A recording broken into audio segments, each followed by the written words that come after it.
susah, banyak. Rasanya juga bak itu kulah itu rasanya nggak ada yang 270 liter. Coba kalau tandon air itu paling banyak berapa? Ada yang 500 ya? 500 itu besar sekali ya.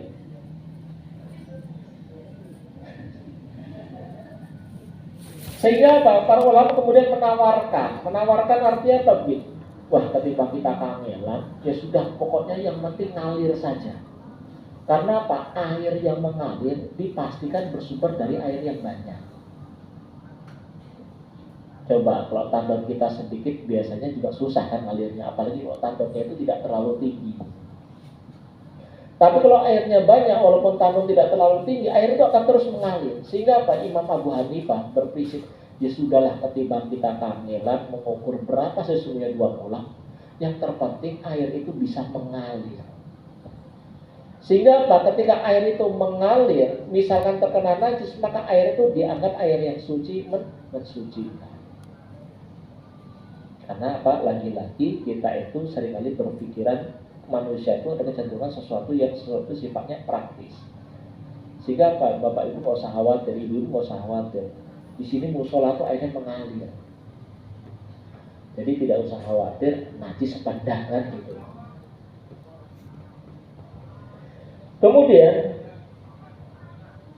dalam urusan toharoh, biasanya para ulama kita itu berbicara dalam urusan apakah itu najis, apakah itu hadas. Apa bedanya najis dan hadas? Ibu ada yang bisa memahami nggak apa itu najis, apa itu hadas? Ayo, ada yang bisa membedakan apa itu najis, apa itu hadas? Kena najis kamu kan begitu kan? Najis itu apa? Najis itu lebih cenderung kepada zatnya. Bentuknya itu namanya najis. Benda-bendanya itu orientasinya, ketika kita menyebutkan benda-benda itu, maka orientasinya adalah orientasi apakah benda itu najis ataupun tidak.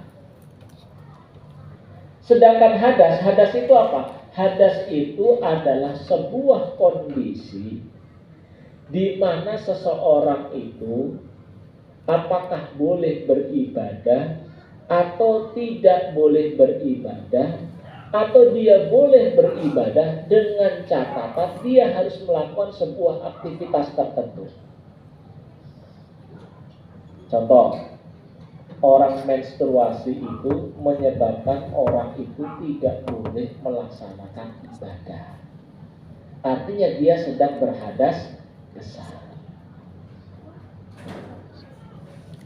Orang setelah melakukan hubungan suami istri, maka sesungguhnya dia dalam keadaan berhadas besar. Dia itu tidak boleh beribadah, dia boleh beribadah dengan catatan dia itu harus sudah mandi. Pertanyaannya,